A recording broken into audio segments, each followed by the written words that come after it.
Mbote, bonjour.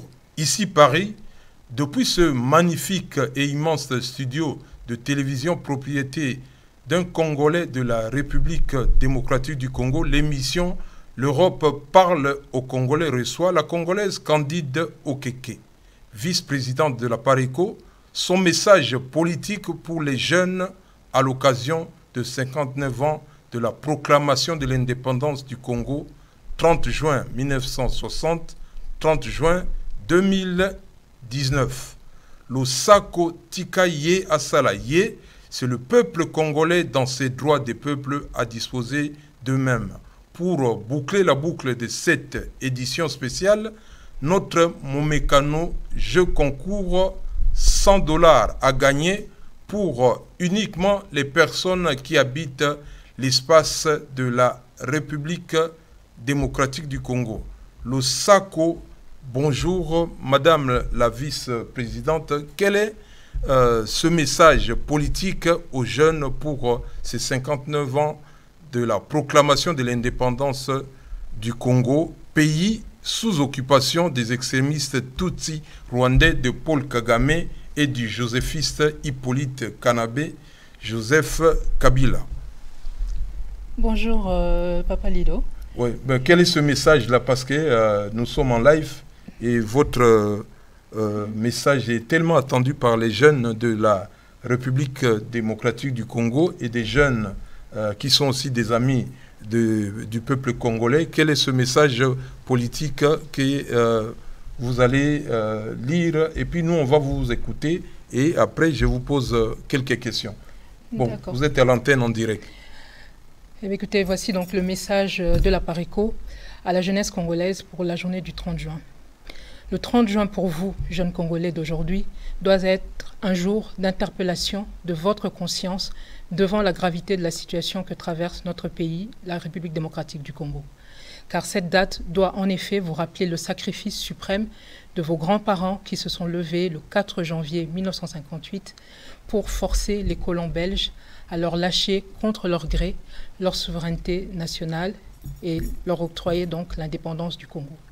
Cette date historique devrait vous rappeler surtout le souvenir de notre héros national, Patrice Emery Lumumba, qui a sacrifié sa vie, parce qu'il a osé se lever parmi ses contemporains pour réclamer la souveraineté du peuple congolais contre un simulacre d'indépendance que la communauté internationale octroyait à notre peuple comme un cadeau et non comme un droit. Aujourd'hui, au moment où notre pays est de nouveau sous la domination des forces étrangères qui oppriment notre peuple, violent vos mères et vos sœurs, chassent vos pères, occupent leurs terres, pillent vos richesses et soumettent vos frères et sœurs aux travaux forcés dans des puits de coltan, de diamants et d'or, et au moment où la classe politique et l'élite congolaise vous abandonnent et vous livrent aux affres de vos bourreaux, au moment où la communauté internationale ferme cyniquement les yeux à vos misères et à vos souffrances au profit de ses intérêts sordides, vous avez le devoir sacré de vous mettre debout pour écrire vous-même votre propre histoire, comme vous l'avez recommandé Patrice Emery Lumumba avant de mourir. N'attendez donc pas que votre avenir soit décidé aujourd'hui ni demain à partir de Bruxelles, Paris, Washington ou Londres.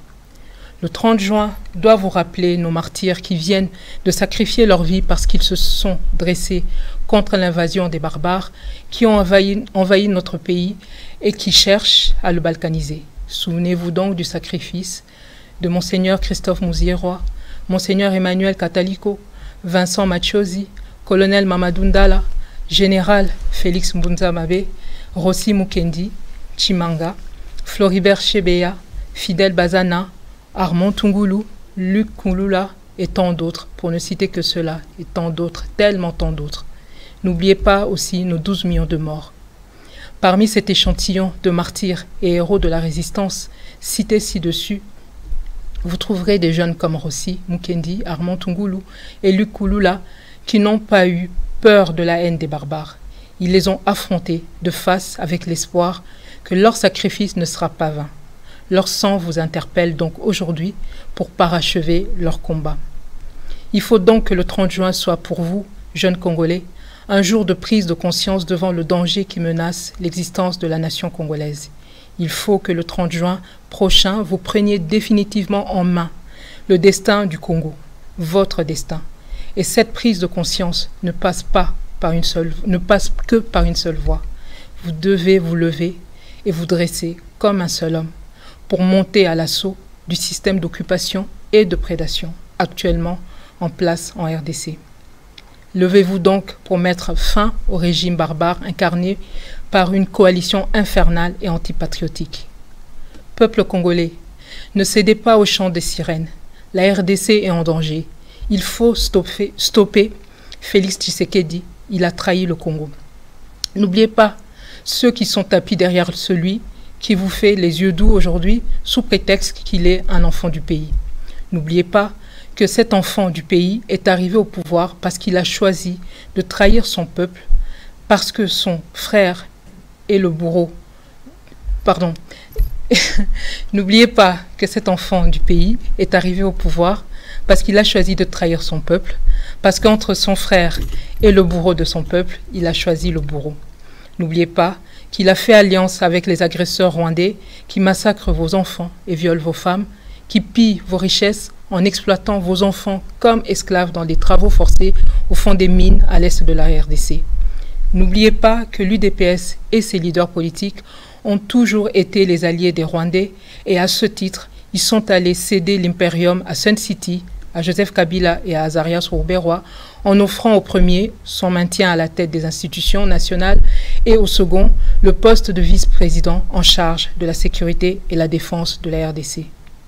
N'oubliez pas que grâce à ce marché, le Rwanda a réussi à noyauter et à occuper toutes les structures de nos services de sécurité, notre armée et notre police nationale, mettant ainsi à la merci des Rwandais, nos militaires et nos policiers. N'oubliez pas que eux qui vous ont proclamé durant plus de 40 ans qu'ils luttaient pour la démocratie et l'état de droit viennent d'assassiner aujourd'hui, devant vos yeux, ces valeurs sacrées en participant eux-mêmes à la plus grande fraude électorale que l'Afrique ait jamais connue. N'oubliez pas que ceux qui vous chantez à tout bout de champ, le peuple d'abord, viennent de marchander sans vergogne la volonté du peuple souverain avec ses bourreaux rwandais. N'oubliez pas que ceux qui vous avaient promis un carton rouge contre Kabila lui ont plutôt favorisé son glissement en échange de la corruption et ce faisant, ils lui ont ouvert la porte au bain de sang de nos frères et sœurs dans le Kasaï. Aujourd'hui, les masques sont tombés et la réalité révèle qu'ils ont toujours été les fidèles alliés et partenaires de vos bourreaux. Peuple congolais, ne cédez pas au charme des chants des sirènes et des miroirs aux alouettes qui ne sont que des pièges pour vous maintenir dans la servitude et l'ignominie. Votre fils, Félix Tshisekedi, ne fera rien et ne pourra rien pour vous. Il n'est qu'une marionnette aux mains des barbares qui veulent mettre le grand Congo à mort. Ne vous laissez donc pas impressionner par quelques mesures tape à l'œil que ces maîtres rwandais l'autorisent à prendre les premiers jours pour donner l'impression qu'il est libre d'exercer le pouvoir suprême. Attendez voir s'il saura arracher aux Rwandais le commandement de l'armée et de la police, s'il saura arracher aux Rwandais le contrôle du circuit financier et de l'économie de la RDC. N'oubliez pas que si l'ennemi a choisi de se cacher derrière un enfant du pays pour se maintenir, c'est à cause de votre réveil, de votre courage et de votre détermination à rejeter sa présence au sein de nos institutions. Ne lâchez donc pas cette ascendance que vous venez d'avoir sur votre ennemi. Tenez bon, persévérez, rejetez le mensonge, suivez la vérité. Maintenant, faites un dernier pas, rejoignez la résistance. La seule voie qui vous reste pour mettre l'ennemi hors du territoire national. Rassemblons-nous et organisons-nous. Non à l'occupation de la RDC, oui au soulèvement populaire pour la libération totale de la République démocratique du Congo. Je vous remercie. 30 juin du 30 juin, jour sacré. Mais il y a des jeunes qui sont nés ici en Europe et qui ont pris aussi les nationalités de quelques pays européens qui sont en train de monter en force pour exiger qu'on érige un mur entre la République démocratique du Congo, le pays de leurs ancêtres, et le Rwanda. Mais quelle est votre position par rapport à ce 30 juin 2019, par rapport à cette dynamique qui est déjà en marche pour les jeunes ici dans la diaspora? Bon, écoutez, on ne peut pas empêcher les gens de faire des projections, c'est leur pays. S'ils ont envie un jour, une fois que le pays est libéré, ils ont envie de mettre sur table cette proposition, cette suggestion. Je pense que le moment venu il faudra en débattre peut-être, etc. Bon, on voit qu'il y a d'autres avant nous qui sont un peu dans la même dynamique. Si on prend les États-Unis, si on prend d'autres pays avant, oui, voilà, bon. Beaucoup pensent que ce n'est pas la meilleure solution pour les peuples qui vivent côte à côte. Mais écoutez, le Congo, nous avons un problème particulier. Et pour apaiser la population, il faudra quand même tenir compte de ce que la population demande. Et je pense que le moment venu, on verra ça. Mais on ne va pas mettre la charrue avant les bœufs. Il faut d'abord libérer le pays. Et là, pour l'instant, on n'y est pas encore. Donc le premier travail à faire, c'est d'abord de libérer le pays. Et je pense que dans tous les cas, le meilleur rempart par rapport à des voisins qui seraient irrespectueux de nos droits, des règles, le meilleur rempart, c'est d'avoir un État fort. Quand le Congo avait un État fort, tous ces problèmes-là ne se posaient pas réellement. Donc je pense qu'il faut commencer par là. Bon, est-ce que ces jeunes-là, vous, dans la Pareco, vous les rencontrez régulièrement? Oh, nous ne faisons pas que les rencontrer. Nous avons nous-mêmes des enfants ici. Qui ont effectivement, pour certains, pour beaucoup même, qui ont pris la nationalité. Enfin, je veux dire, nous vivons avec eux, il y en a qui sont membres de la Pareco, etc. Ce sont des Congolais, ils ont... voilà, donc nous en côtoyons beaucoup et nous essayons surtout de beaucoup les sensibiliser parce que le Congo de demain aura énormément besoin de toute cette jeunesse qui a grandi, qui s'est construite dans la diaspora. Parce que les problèmes auxquels nous sommes confrontés en République démocratique du Congo, pour pouvoir les résoudre, il faut maîtriser, comment dire, les problèmes que nous avons au Congo tirent souvent leur source de l'extérieur. Les enfants qui ont grandi ici, qui maîtrisent un peu la politique, les rouages et un peu y compris même la culture des pays, de ces pays, de nos nombreux pays d'accueil, je pense que ces enfants-là seront encore mieux outillés peut-être que ceux qui sont à l'intérieur du pays pour nous aider, pour participer à la résolution de beaucoup de problèmes et faire aussi en sorte, parce qu'il ne s'agit pas non plus de se positionner comme des personnes qui considèrent tous les pays étrangers comme des ennemis. Non, nous devons arriver à vivre ensemble, aussi bien les Congolais que les autres, puisqu'il y a beaucoup de choses à apporter de part et d'autre.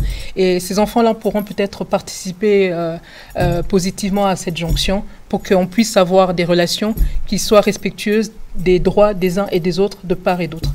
Ils réclament un soulèvement populaire, ces jeunes. Il n'y a pas que eux, nous réclamons tous ce soulèvement populaire, nous y travaillons et nous invitons, et d'ailleurs je me réjouis que vous nous disiez ça, parce qu'effectivement la République démocratique du Congo aujourd'hui, pour nous sortir de la situation dans laquelle nous sommes, nous n'avons que ça comme voie. Nous parlons du soulèvement populaire, mais bon, il y en a qui pensent qu'on ne parle que des civils. Non, le soulèvement populaire, c'est-à-dire tous les Congolais, aussi bien les civils, les militaires, les policiers, etc., ça doit être un travail de tout le monde. Et pour ceux qui essaient, qui perçoivent peut-être pas très bien ce que nous disons, ils n'ont qu'à se référer à ce qui s'est passé ici en Europe, justement, puisqu'on parlait de l'Europe, entre autres, de la diaspora. Notre pays est occupé, et évidemment, quand on regarde des solutions qui ont marché dans d'autres pays qui ont été sous occupation, donc je reviens sur l'Europe, il n'a jamais été question d'aller aux élections, il n'a jamais été question de partager le pouvoir avec les occupants. On se lève, on se bat, et jusqu'à ce qu'on les boute en dehors de nos frontières. Donc c'est la même formule qui doit être appliquée en République démocratique du Congo, et c'est la même formule qui marchera. Parce que si les élections, comme ça a été présenté depuis, si les élections avaient été une solution pour résoudre la situation de la République démocratique du Congo, on a eu 2006, on a eu 2011, on a eu 2018, ça a toujours été le même fiasco.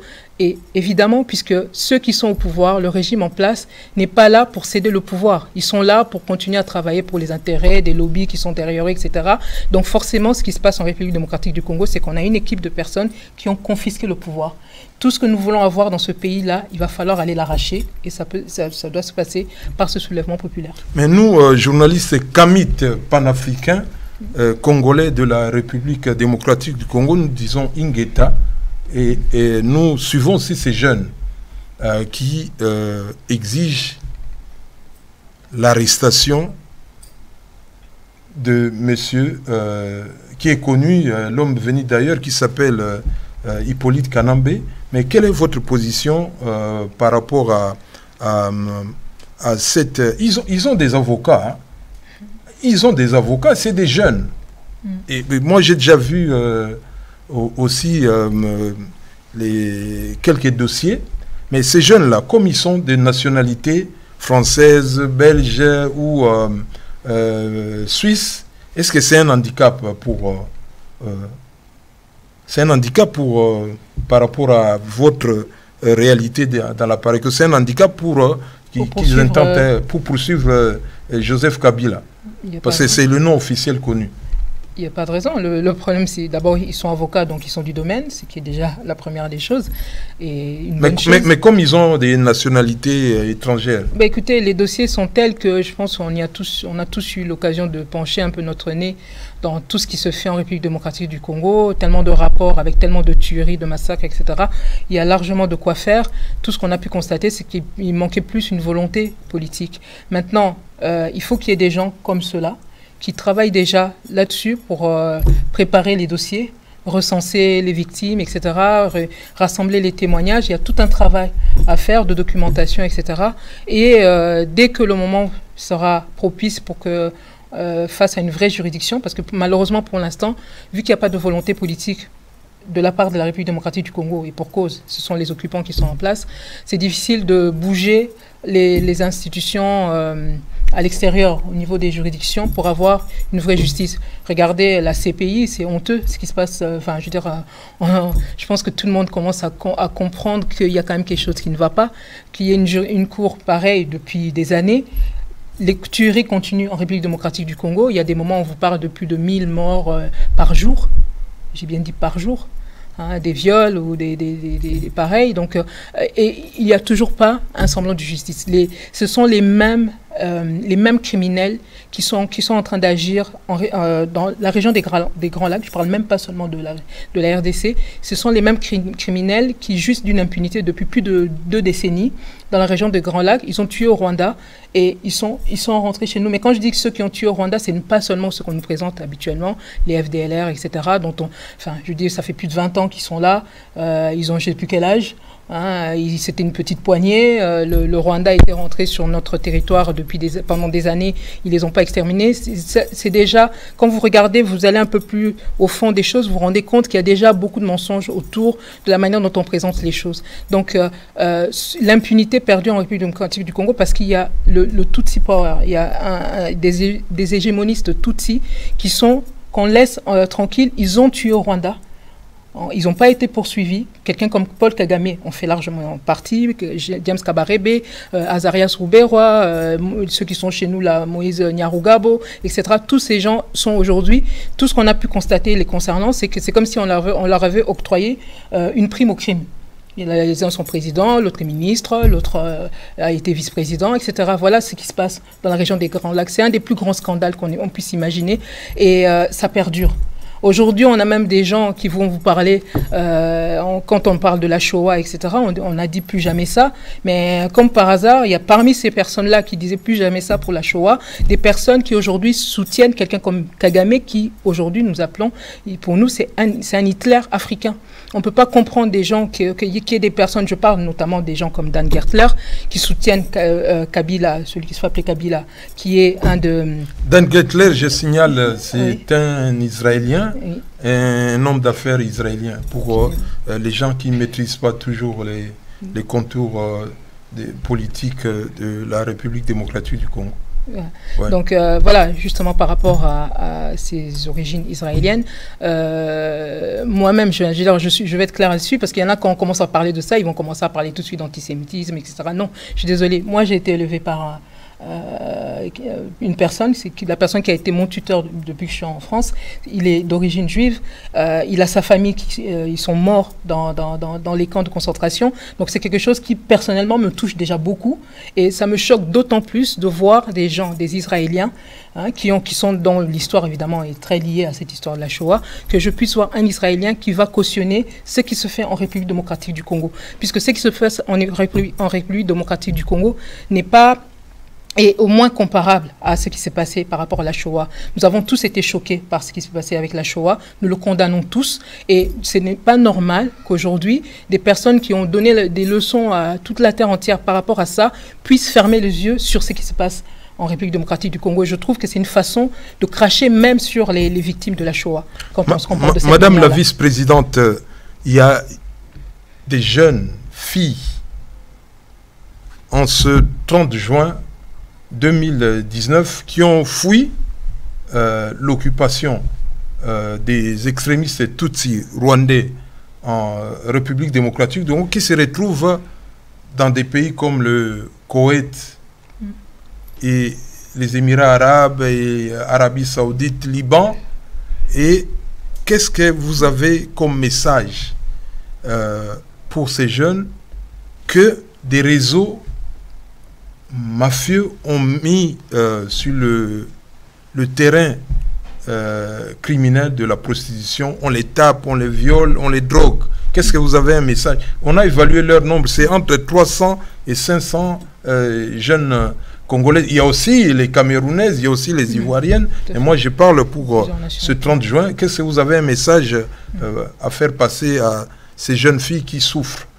Mais écoutez, terriblement. Ce qu'on voit avec ces jeunes filles, mais pas qu'avec elles, avec tous les jeunes qui vont même mourir en Méditerranée parce qu'ils veulent absolument traverser, les Congolais qui sont malmenés dans d'autres pays, même limitrophes. On a pu voir, que ce soit en Angola, à Brazzaville, enfin, au Congo-Brazza, etc.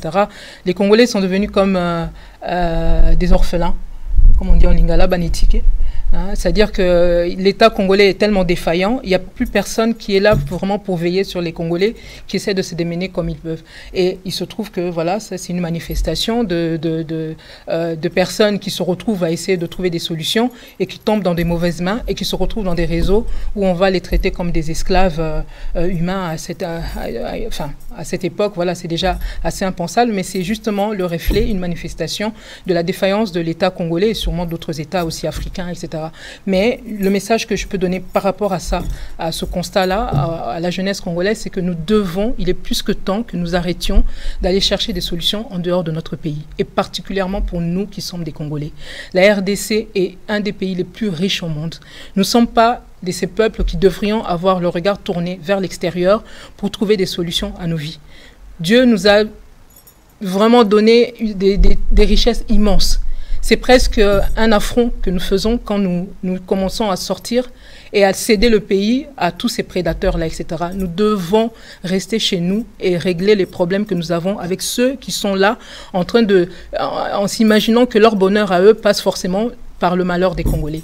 Nous devons, et quand on voit c'est de la manière dont on est en train de malmener les Congolais partout, ça devrait d'autant plus nous interpeller. C'est comme si on est en train de nous rappeler, mais ça devient comme une punition qu'on nous donne parce que nous fuyons notre pays au lieu de nous battre à l'intérieur. Les pays où nous allons là pour aller trouver peut-être un meilleur avenir, etc. Mais eux aussi, leurs ancêtres se sont battus pour qu'ils aient ce qu'ils ont là. Si vous venez en Europe, vous voyez, les enfants peuvent étudier. Il y a beaucoup de choses qui sont garanties à la population, même s'ils ont aussi leurs problèmes. Il y a déjà un gros minimum qui est garanti pour la population, mais ils se sont battus pendant des années. Et nous devons faire la même chose. Et nous, d'autant plus que nous avons beaucoup de richesses des gens chez nous et nous avons déjà un potentiel énorme et qui pourrait en plus aider d'autres pays africains qui sont même moins bien nantis que nous. Si vous prenez le cas du Burkina ou d'autres pays autour du Sahel, etc., là et tout, vous voyez bien, il y a moins de richesses, mais les gens se battent pour reconstruire chez eux, etc. Donc nous devons nous retourner, rester, avoir toute notre énergie tournée vers la RDC. Ceux qui se sont accaparés notre pays, ils misent justement sur notre peur, nos fausses analyses qui nous poussent peut-être des fois à garder le regard tourné vers l'extérieur. Et de toute manière, regardez, au niveau de l'Europe, au niveau de ces pays-là, etc., l'accueil ne nous est plus garanti.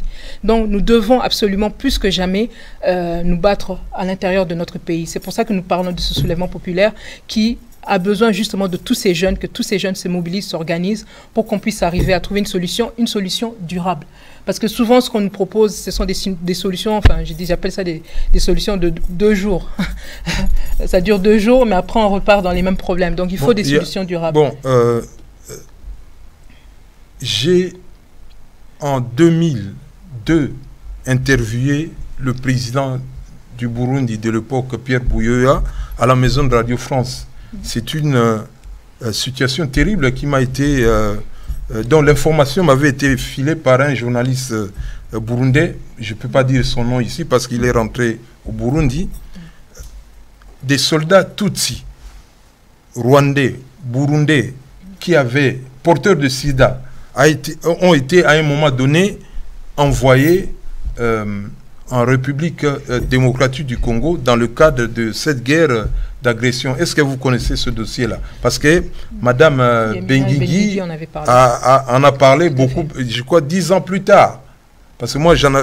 Hein?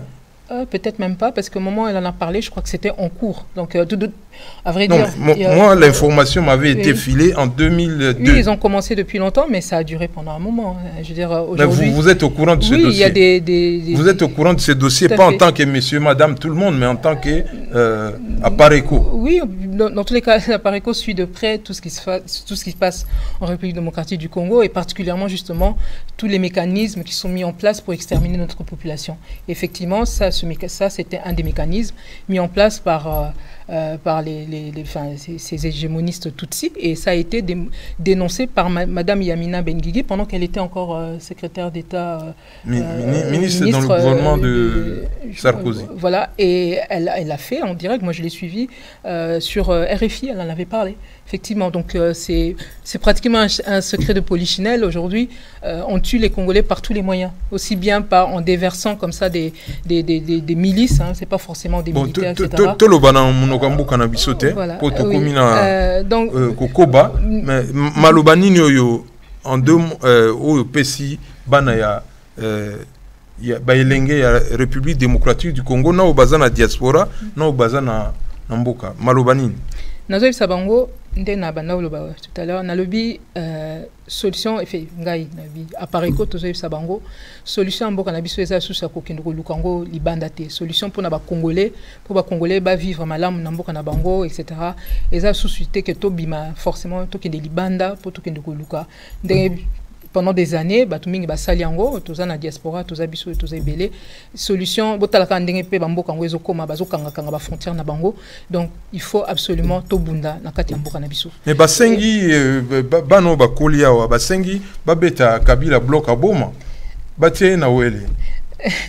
Bon, eza eloko de toute manière, ou bien nazo bon, eza ko seka façon koloba muto bazo benga ami pesa kombo ya Kabila auto buto ibe na kombo ya Hippolyte Kanambe aza parmi bateaux. De toute manière, il faudra qu'on neutraliser, comme on dit, d'une manière ou d'une autre. Ce toko ko kangaye to kangiye, ce qui pas lingi ba kangaye te azo continuer pe ko déranger, ba Congolais bazan a droit ko sala o balingi pour na ko sécuriser les millions de Congolais au batouana baza ko tia bango en danger, ba tia ba vie na bango en danger. Il y a pas d'état d'âme à avoir par rapport à ça. Mais problème tozan na makasi lelo eza oyo nani ndeko na biso Félix Tshisekedi a commis ko poser biso. Bana mboka il faut bien comprendre que mboka na biso est commis plus en danger encore qu'avant parce que lelo ba esika to komaki ko tia ba nguna na ba rwandais mal à l'aise parce que to bimisaki bango na poisa bota la kaka bandeko na biso ya UDPS eloko bango ba ko sala ba commis ko servir de paravent pour et siko ba rwandais ba batami na sima mais bazo progresser botala kaka depuis que bango ba komi Tshisekedi a komi na pouvoir. Est-ce que bazo kufa te na mboka na bazo kufa tous les jours on vous dit que bazo kufa ezala na est ezala na ouest ezala partout, insécurité zo koma généralisée partout.